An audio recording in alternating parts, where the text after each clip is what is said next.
Welcome back to the Sports Business Take Podcast. I'm Paul Hine. He is Zach Creekmore. How you doing today, Zach? I'm doing good today, Paul. I'm doing good. It's been busy. I'm in New York City. Apparently, it's MLB opening day, so I guess that's something to celebrate. You know, I didn't think you were going to know that, and then you were going to ask me how I'm doing. I was going to be like, it's fucking opening day. Let's go, dude. So I've stolen your thunder. Yeah, But, kind Paul, of. I'm how are wearing you my doing, brother? I'm How are wearing you my doing? Sox jersey. Yes. I got my Green Monster shirt on that I bought at spring training, so I'm rocking the Sox today. Good. It's a great sports day for me because we got that, and then UMass Hockey's playing their first national tournament playoff game tonight against Minnesota in North Dakota. That's where their bracket is. So, wishing them good luck. But Minnesota's pretty good. They were number 2 in the country for most of the year, so we'll see. I think we got a good shot though. We got a good team this year. But I'm really excited to start for baseball. I'm going to be like the main video guy for baseball here at UMass. I was actually supposed to record technically yesterday. The game was Tuesday, and then it got moved to yesterday, and I had class at the same time yesterday, so I couldn't go.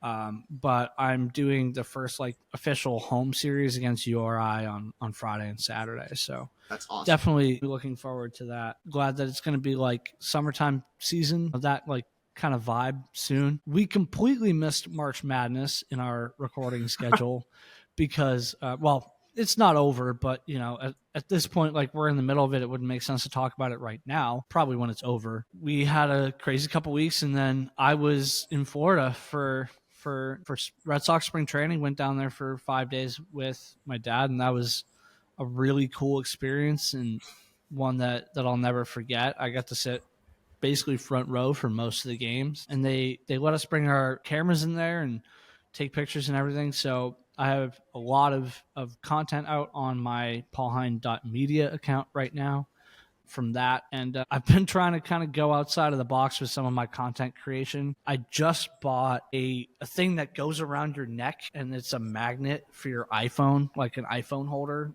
up here, so that you can create POV content without having to use your hands.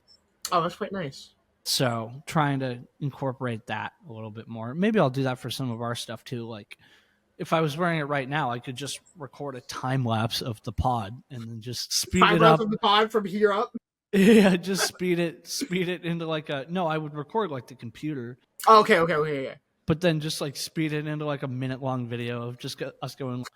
That'd be quite funny. So yeah, that's what I've been up to. How have you been?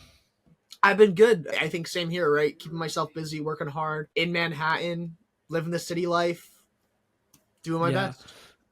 Yeah, I mean, it's very unlikely at this point, but there's a possibility. I just applied to a place in New York that I could join you for the summer, so we'll see. That aspect hasn't been going super well as of right now. I'm not officially announcing it because I still have an application or two out there, but as of right now, I'm going to be running Paul Hine Media as a full-time business for the summer. So actually, it's going to be kind of cool to get really into the depths of entrepreneurship. I think that'll be something that kind of develops me as a person. It's been more of a side gig for most of the time that I've had it, the last year or so. So going full time with it will be pretty cool as long as I can get consistent work. And I think that's what I'm working towards right now. Been DMing some teams and trying to expand a little bit into other businesses. DM'd a few car detailers yesterday. I've seen some sick car edits on CapCut that I would totally want to try. And then probably want to get in with some bars or restaurants and maybe some real estate, depending on if I end up having a connection. So that's what's my summer coming up, hopefully. But right now, let's talk about the NBA's future. So I was just talking about my future. Let's talk about the future in the NBA right now, because their proposal that they're coming out with this week is kind of insane to me. But then when you look at the numbers and you dig deep into maybe the reasons behind why they're considering it, it kind of makes a lot of sense. So the NBA is proposing to have a European division, and there isn't a specified start time. It's not saying. But it's just they're just throwing an idea on the table. Yeah, so they're not. It was originally reported that it was going to be voted on this week at the owners' meetings, but that's not the case. It will be voted on, but not at this time. So they're proposing a European division with 8 to 12 teams, basically. And the first thing I wanted to ask you is, why is the NBA doing this? Like, what is their reasoning? I want to hear your take on it. Good question.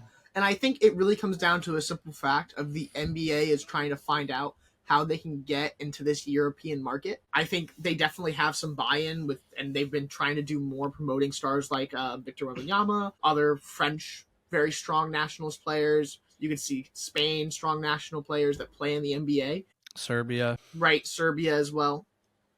But I just don't think the NBA has that European draw yet in terms of viewership. I thought so too. But I would think we have to. I haven't read anything about it. Right, my goal was to go into this and say, what is can I come from the viewer's perspective and be interesting in this way of like, when I think NBA, I know the US has a majority of their viewership. Then I would say you're looking at something like Tokyo, Japan, China having strong viewership. We've talked about that in the past. China has very strong right, NBA viewership. And how can we kind of like buy into a new market, right? Now, there's a lot of other challenging points and things I'll bring up with comparables and storytelling, but super interesting to see. But the NBA are trying to get into new markets or trying to captivate an audience. And I'm not sure, Paul, do we know how large their European viewership base is? Yeah, so there's just like a couple of different metrics that you can judge it by, whether you want to go social or TV viewership. So last year, the television watch time in Europe increased by 220% year over year. Wow. You dig into some of the numbers and you're like, okay, this makes a lot of sense. That is one of those numbers where you're like, oh, people in Europe are really watching the NBA. Right. And I have a theory as to why. So first of all, the NBA has the most European players that they've ever had. Actually, the most foreign players that they've ever had. There's 125 foreign players in the NBA right now, 67 of whom are European. So there's a lot of European presence in the NBA, and many of them are the best players in the league. Each of the last 6 MVPs has been won by a European player. So you think about that, and it's like, wow, they're really dominating the sport over here. That's, them wanting to support their fellow countrymen, and you can really see it in some of these numbers, like in viewership. This year included 100% year-over-year increase in views on social from the combined 18 platforms, and a 50% year-over-year increase in followers in Europe. Beautiful. So that's Europe and the Middle East, actually. But still, like 100% increase in the viewership that you're getting from a whole continent on social media, like that's a big indicator that, I don't know, maybe you should target that market more, And so at first I was kind of along your lines of thinking where I was like, this doesn't make sense. The viewership in the NBA has been dropping here in the US significantly over the last couple of years, and we've talked about that on multiple occasions on this podcast. Why aren't they refocusing on trying to gain their audience back here? And it's because a lot of their audience isn't here right now. A lot of their audience is in Europe, is in the Middle East, and you can see like 4 of the top 10 most globally viewed NBA players were foreign. Right. Wemby, Luka, Jokic, and Giannis. Based on some of the numbers that I've laid out already, they're projecting that Europe could be worth $3 billion in annual revenue, and that it's already generated a few $100 million annually for them.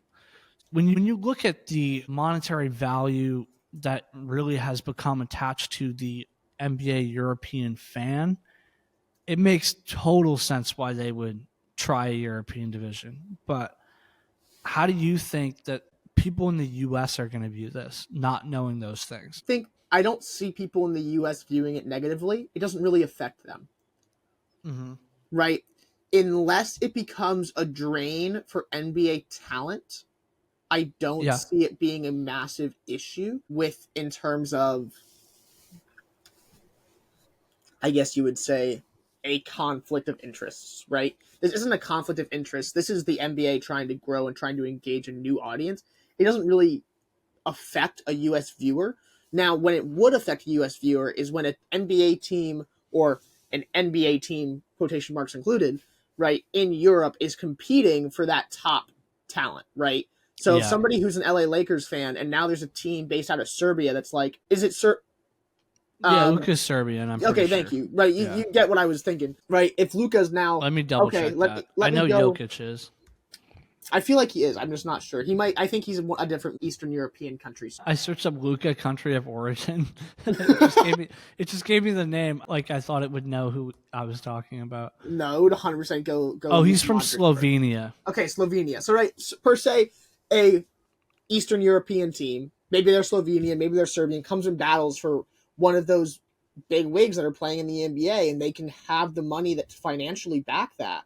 Right? Would a Jokic, would a Luka, right, go and play in their homeland? Right? Because they're getting Absolutely, they would. right 100%.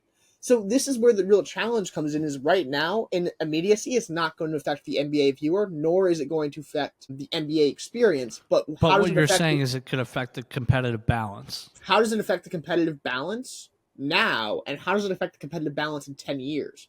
But Yeah. also, what does that do to grow basketball, an already really strong international sport, and even stronger international sport? And I think that's what the NBA really wants to do, is how can they grow the strength of both their sport and their game and their brand.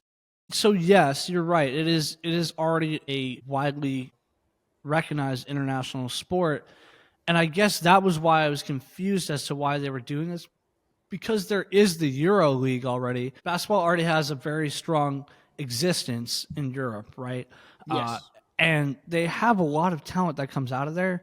I don't think European fans are all of a sudden going to be like, I've been watching the Euroleague for 15 years. I'm going to switch over to watching the NBA just because they go to Europe.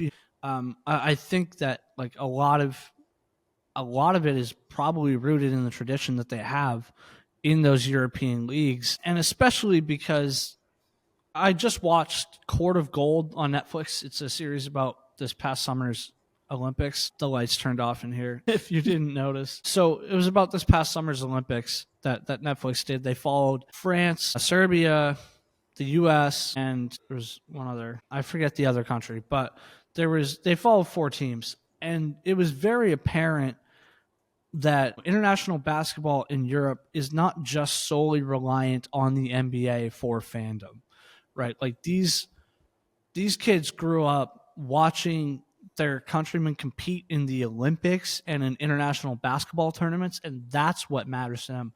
That's what gets them going. That's what inspires them. To me, like the NBA going over to Europe, yes, they have a incredible viewership already that's there, as I mentioned from some of those numbers earlier. But are they really going to be able to compete with the EuroLeague that's been established there? What do you think? It's a great question. Just for the viewers, the fourth country was Canada. Canada. The Yeah. fourth country was Canada. But the simple fact is, and I think to the Red Bull group, and if they were to do this, they have to find areas of Europe that are not already engaged in this Euro basketball league, right? Which would make it really difficult because you're looking at a smaller market or areas that aren't as... You're not looking like putting a team in Paris. You're looking like putting a team in a city that doesn't have... one of the teams is Paris. I know, I understand that, right? And I think, Paris. But now you're going into an already controlled market, right? That's what I'm saying. There's already a team in Paris, right? And this is what I was trying to get at is like, if you're not identifying a new niche or a new home where you're connecting with a new audience, you're putting yourself in direct competition with something, and it's going to be like having 2 teams in New York. Sure, there's enough people to support the 2 teams in New York, but nobody who's a Jets fan is a Giants fan. So a Jets fan isn't going to ever go to a Giants game. You're losing out on half of your potential audience. Yeah, right? No, that's so and true. In one of the biggest cities in the world, that's okay. But per se, in Barcelona, really difficult. If you look at fan numbers between, per se, like Basque Country teams between Barcelona and Espanyol, sure, like Barcelona has the much larger stadium, and it's probably for a reason. And Espanyol's numbers in terms of Yeah. earning and financials are really affected by that. So Yeah. how do you connect with a new niche and do something interesting? And I don't see if they do that, or if per se, maybe even they go and acquire a EuroLeague team who's in financial ruin, Yeah. right? And they rebrand it. The way European fans respond to that, US minded sports consumers are not ready for or expecting, right? And Yeah. this is where it's really challenging of when you look at a European market. Europeans markets are committed to history, especially when you look at soccer. Soccer is a historical thing, and when you try to change history or go against history, people tend to respond very aggressively and very quickly. Yeah. Yeah, no, that's fair. You were saying having some EuroLeague teams kind of join. I don't know if it's written in the proposal, but it's described as a semi-open proposal, and that's the quote that would allow for 4 spots of the top teams in the EuroLeague. So they would essentially be taking a crop off the EuroLeague and just placing it in the new NBA league. And I'm not sure how that would work out. I think the EuroLeague teams financially would probably welcome that. I'm not sure. But would the fans, like you said, there's a rich tradition over there, and would they accept that? Would they support that? Would they still care about it as much? I'm not sure. So I don't know. I think that's the tough part to me. I do think that you need the backing of the EuroLeague and of FIBA to succeed if you're doing this as the NBA. But I don't know that. I don't know that it's going to be enough, and especially because a lot of the valuations right now for teams is not looking as good as you would expect. So 2 of the proposed locations are London and Paris. You were mentioning Paris, and they're both valued at around 500 million. And that sounds like a lot of money, but it's really not, especially like you're seeing the valuations of NBA franchises right now. The Celtics just got sold for $6.1 billion. And yes, the Celtics is a historic brand. They have the most championships, whatever. They just won. But you're talking about starting an entirely new team at like a 12th of the fraction of that. I don't know. Like, to me, that valuation seems kind of almost embarrassingly low, and so much so that I would think, is it worth it? Or maybe I'm wrong, and it's like you can get the franchise for cheap, and then with some of the statistics that support, like I was mentioning earlier, maybe that over time builds on itself, because we know how much sports franchises appreciate. For sure. And I think the real challenge is, and Paul, you put that really well. But again, you're comparing a US centric market of a brand that's been, and how old is the NBA? What, we did the 75 years not too long ago? Yeah. So we're probably nearly at 80 years in of the NBA's existence. Yeah. So you're looking at something that's a totally new existence, and 500 million is, I would say, probably a lot. And I think really, you think so? Because I don't. So I think when it's attached to the NBA name, that's the value. But the sheer value is that it's the NBA name, right? And what's really going to, I guess that makes sense. The challenge is like, are we going to see NBA players go and play in this European league? What is going to be the talent pool is my question. That's a great point. Who is really the community that's going to engage with this, right? Does basketball already exist in these areas, in these countries?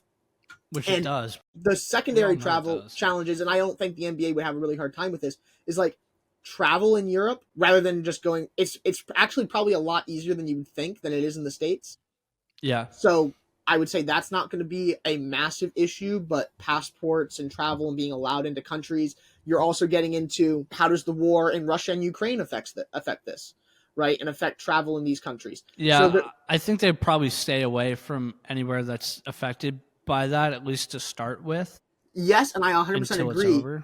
But the challenging part is when you look at the list of European countries in terms of UN estimates of population, Russia has the largest population by a mile, right? Yeah. And then you're looking at countries like England, and I'm trying to find it. Where is England listed? England's number 4 at 69 million. For the UK, France is 66. So you're still looking at quite large markets, but you're losing out due to political skirmishes on these really large areas as well.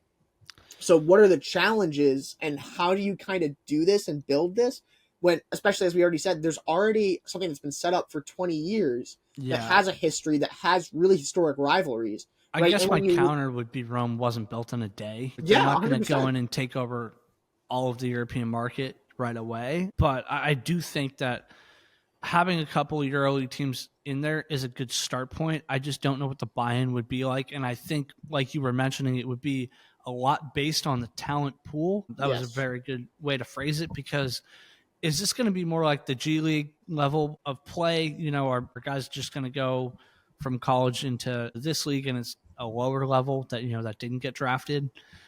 Or is it going to be like half of the stars from the NBA hop over to, you know, let's say this European league, and the talent pool becomes very good? You know, like let's say most of the 125 foreign players, all of the 67 hopped back over to Europe and played in that league, then the talent pool would be probably pretty good, because, you know, like we were mentioning, all of the last 6 MVPs have been European. So like they have a good talent pool over there, and there's plenty of European players in the league. But are those guys going to hop over there? Or are they not? Yes. And also, if you lose that talent pool from the current NBA, what happens to the current NBA? How does that affect your American market? Because then the talent pool for the American market kind of goes down, and you're already struggling with viewership here. So you're not going to do better if your talent pool goes down. People aren't going to watch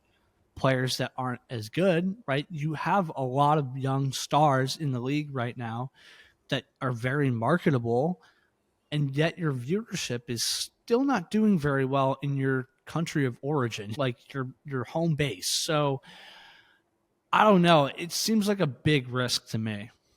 I think, and Paul, I think you make a great point. It is a big risk, right? Now, of course, we encourage innovation, we encourage risk taking. What we don't encourage is going and kind of stealing someone else's market. I don't think it would be stealing. I don't think it would be stealing, but I think it would be collaborating more than anything. Collaborating with what? The top 4 teams from the EuroLeague? So they've been in talks with FIBA. So they've been having, quote, ramped up talks since at least last summer, according to Sports Business Journal. So that's quite a long time.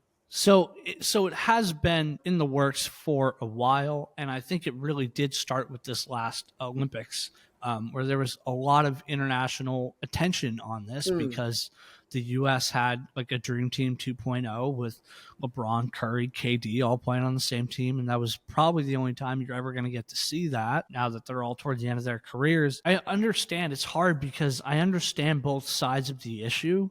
I understand the metrics that they're looking at and saying, hey, we're getting a lot of attention over here. This is amazing. We need to explore this. For example, one that I forgot to mention earlier is that across Europe and the Middle East, the NBA just had its most viewed season ever on social media, gaining over 1 billion views on video. That's the first time they ever did that.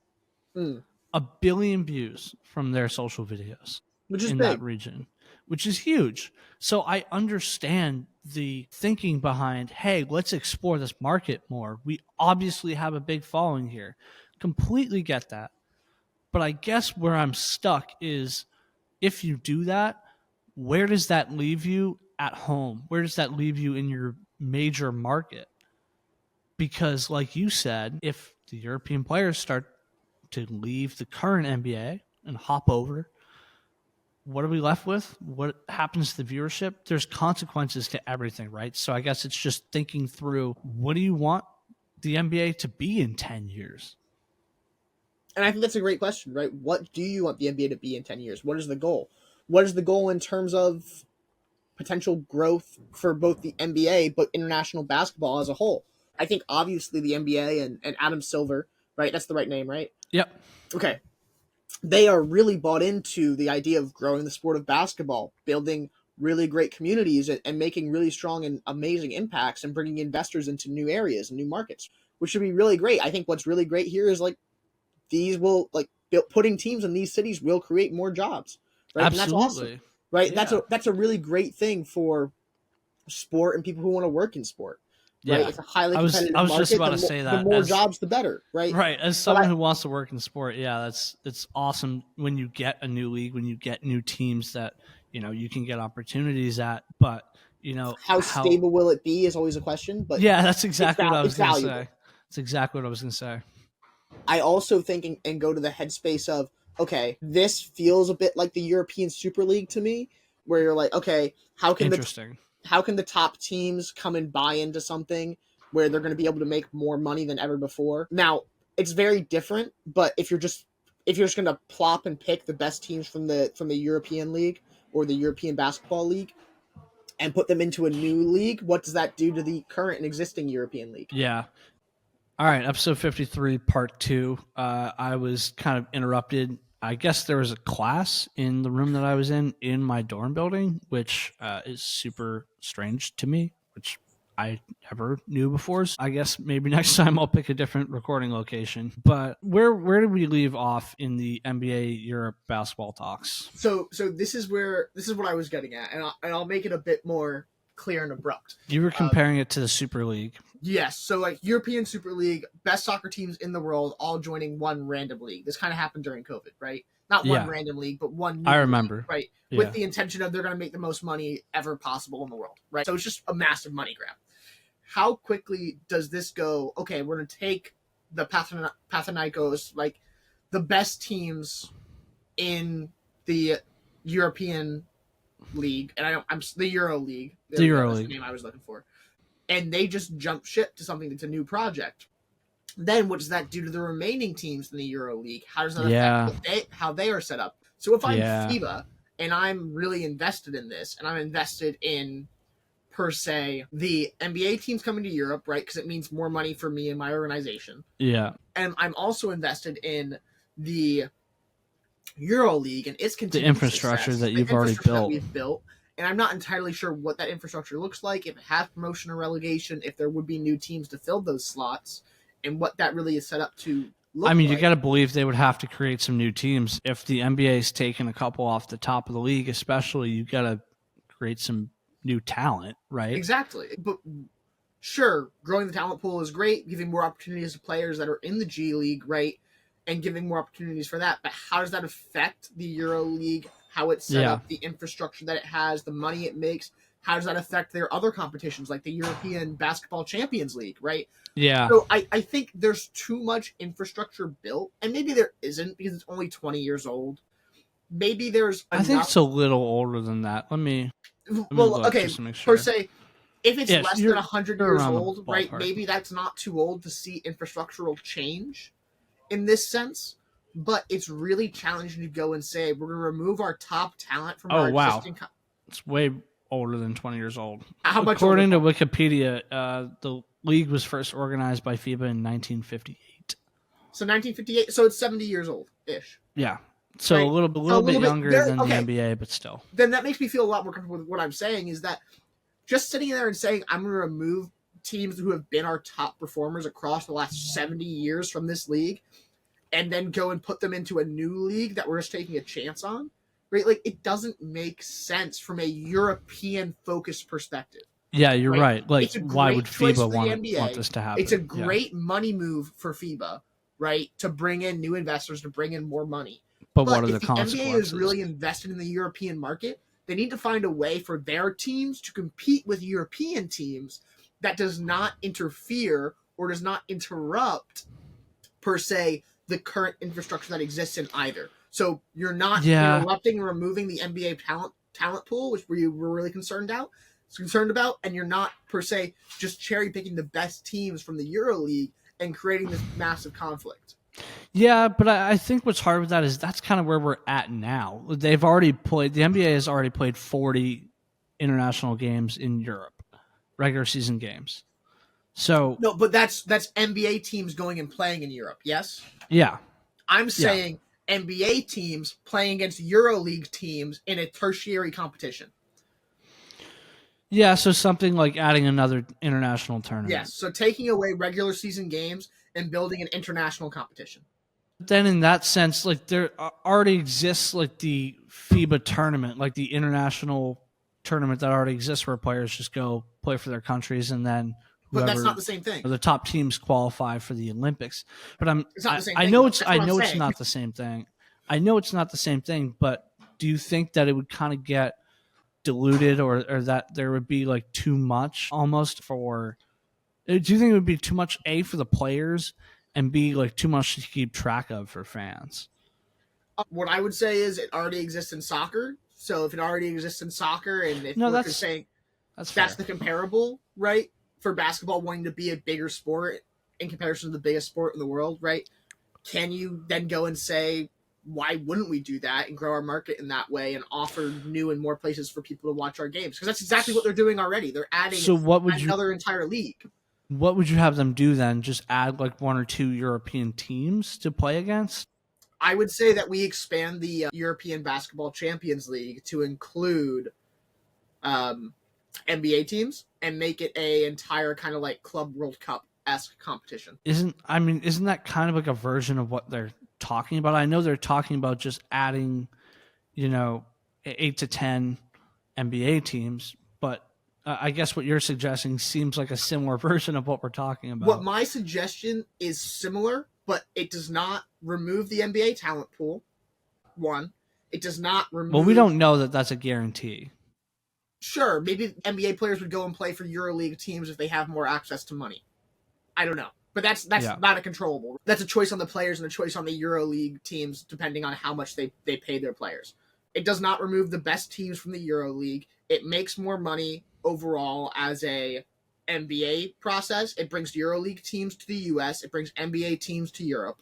What interesting new storylines does this create? It creates new storylines without demolishing the existing ones, is my goal. Yeah, so creating new infrastructure without taking away from it's either. Actually, factually, I would be building on a currently existing infrastructure. So I'm saying we take the Basketball Champions League and expand it to include not European, NBA teams, and consider what does that competition end up looking like. It would be interesting. Yeah, so let's go down that hypothetical for a second. How many NBA teams would you include? How would you decide? And would it be all the teams? Would it be just whoever won the championship the last year? Would it be whoever made the playoffs last year? Like, how would you do that? So let's say it's a round of 32 tournament, right? And I don't know enough about the European basketball infrastructure and how the EuroLeague is structured. But say it's 32 teams. Can we take 16 from the NBA and 16 from the EuroLeague and make it the top 16? So like the way the NBA is structured, right? We have so almost like a March Madness-esque tournament. Yes, it's quite literally March Madness. The EuroLeague has 18 teams. The EuroLeague only has 18 teams, right? Yeah. So maybe we make it a 16-team competition. We take the top 4 from the 2 NBA divisions and the top 8 from the EuroLeague, and we make it a serious competition. And I think it'd be super interesting. I like that. Where would you place it in the calendar, though? Because you think about a lot of years, it's, NBA kind of goes from December to June, and then in the summer is international basketball competition. So where would you place it? September or preseason? I totally restructured the NBA calendar. The reason the NBA is losing viewership is because the NBA has too many games. Not that they do not have enough games. So I agree. The NBA game does not feel special because it's too frequent. So you need to create a new competition where you maintain the number of games you actually have in your season, but you reframe it into a new way where it feels special and enjoyable for every viewer. All right, so instead of 82 games, something like 60 I would cut games it down. or 50 games. I would cut it down to like 60 or 62 and spread out the NBA schedule, and we introduce a midweek competition with teams in Europe or teams in a international competition. Now, so that being a radical change, financially, that's a big risk. You would have to have a big indication that tournament that you're suggesting is, as a league, is going to make you at least the same amount, if not more, than cutting those 20 games for every team. And I think you make a great point. And I the challenge will be... It's like a security thing. Yes. Quite literally what I have just suggested is how European soccer is structured and how the European Champions League in soccer is structured, which is a $100 million, actually the winner gets 135 million. So it's a Yeah. it's a proven concept that you can go and apply and can probably get a lot of advertisement buy-in into. Will you get it? It's a question and it's a chance, but if the NBA are really worried about engaging with this really strong new European audience, and they're really worried about losing and considering the boredom currently, not the boredom, but the stagnation Lack of of their, interest, maybe. I think stagnation is a good word for it, right? The Yeah. stagnation of the US audience. If that's where they're at, innovate, do something new, do something weird, do something crazy, and try it. Or Yeah. workshop it, right? Go and ask fans from every NBA team. Go and ask fans from the top 8 Euroleague teams. What does this look like for their organization? What does this look like for them as a fan? Yeah. Would they be interested in this? You have to introduce these challenging ideas, and we have to go and workshop these. So I can't, if per se, if the NBA is considering doing this and they're not going and doing fan studies or community studies in both these European cities they're interested in bringing teams to and the current NBA teams, then they're not asking the right questions, they're not asking the right people, and they're doing things in the wrong way. Yeah, that's fair. You need fan buy-in if you're going to make a radical change like that. Yes. And really, 100%. either way, if they do what we just talked about, or if they create what they're proposing right now, which is the 8 to 10 team version of the NBA, they're going to need fan buy-in in both places.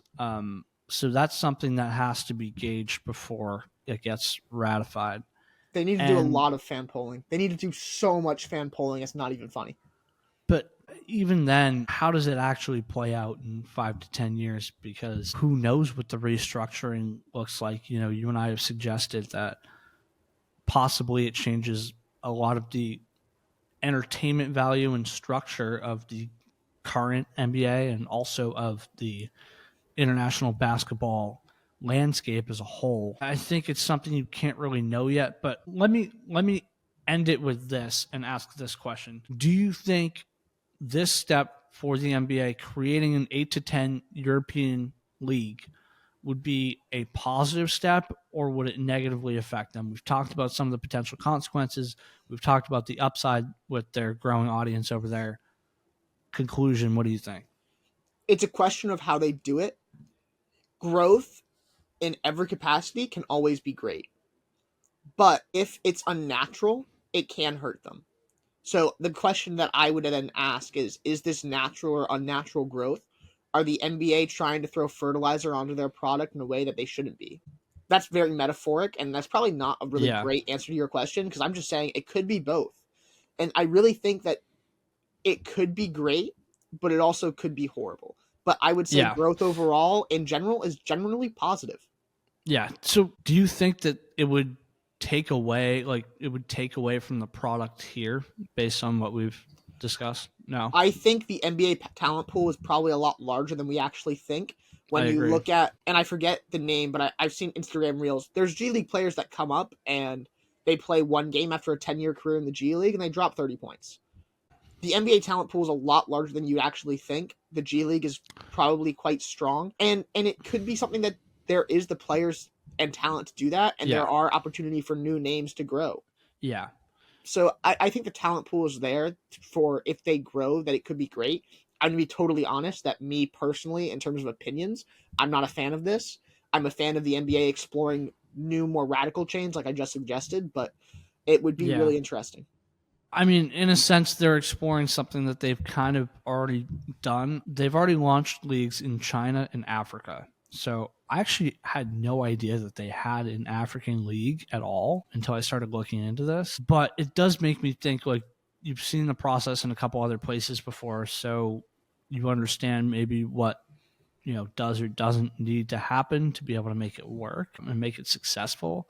Absolutely. Obviously, the NBA in China has grown pretty large. I think their Asian market has grown a lot in the last 20 years. But what lessons have you taken out of launching both of those leagues that you could apply in this scenario? And also, I do see the value for them in going over there. I definitely do. But I just think that maybe before you do that, you should focus on reinvesting into gaining your audience at home back before you go abroad. Or it could also work like they invest abroad to then have the capital to reinvest in their product back at home to gain their audience back. That's a very long-term strategy, right? That's, you're thinking 10, 15, 20 years down the line. Which I think that's a good thing, to be honest. It probably is. Things take time. Here's what I would do to answer my own question about conclusion. Yes. If I were the NBA, I would vote on this, but I wouldn't commit to it long term. Okay. So I would vote to, you suggested kind of like a trial run. I would vote to doing a trial run of an 8 to 10 European League, 8 to 10 team European League. Let's call it a 2 or 3 year trial run, right? Whatever you decide you want to do. I think 1 year is not enough to really establish itself. Okay. But I think 3 years probably, like, let's say you do a 3-year trial run. You're not committing to building it out more than that. And then if it goes very well and you're making a lot of money out of it, and you actually do have the European viewers, and your infrastructure that you built here is still well in place, then you renew after the 3 years and then you continue from there. So that's what I would do if I were them. And I think, Paul, I think it's a good suggestion. My questioning comes from the point of who has the negotiation power here. Is it FIBA and the EuroLeague, or is it the NBA? That's a good point. If the NBA has the negotiation power, they can do that. If it's FIBA and the EuroLeague, they absolutely cannot. Because what EuroLeague team is going to join a league that then collapses in 3 years walk back to the EuroLeague with their heads held in shame? Yes. So then maybe you don't, maybe you don't have EuroLeague teams switch over, right? Right. And then if you're saying you don't include the EuroLeague teams, right, then I think you 100% go and say, yeah, we're going to do this. We're going to try this, right? Because you don't have to really worry about involvement with them, or the conflict with them, right? You eliminate a lot of conflict of interest and a lot of the problems that I suggested where you're draining other leagues, right? Now you're creating another league that can engage in these competitions, and you're growing the EuroLeague as well, right? Because now there's more interest for basketball in these cities. Maybe you're still having a conflict in terms of you're in the same cities, but maybe you're just growing European basketball overall, and that could be a really positive thing. Definitely, yeah. I think overall it's probably a very good and positive thing for the NBA. It's something that it's a kind of, I hate to put it this way, it's a balls on the table move by the NBA. You know what I mean? Sure. Like they're saying like we're gonna go for it, and I kind of hope they do, honestly, because it would be very interesting for me to see what this looks like. We talk about a lot of hypotheticals, but to actually see this play out would be pretty cool. So if you don't have any more thoughts, I think I'm all set. Good. I think we came to a really good conclusion there. And I would say if the NBA does this without interrupting the EuroLeague, I feel a lot more comfortable with it. Right? Yeah. So, as always, right, we are cheering for the NBA. We're cheering for growth of the sport. We're cheering for growth of the sports world. And we really hope to see everything that these ideas suggested succeed. But if the NBA do go with my crazy radical idea and steal my concept, I'll see you in court. No, I'm kidding. Adam Silver, if you need an advisor, maybe I'm your guy. Crazy ideas out the wazoo. Yeah, it's and it's funny. This is like one of those crazy ideas for the NBA, but it's not all that crazy. They actually have a lot to support doing it. So let me know what you guys think, what you viewers think. Basketball fans, would you want to see NBA teams in Europe? Would you move a couple of teams that are already in the NBA over to Europe? How would you manage this situation? So thank you guys as always for listening, and we will see you soon.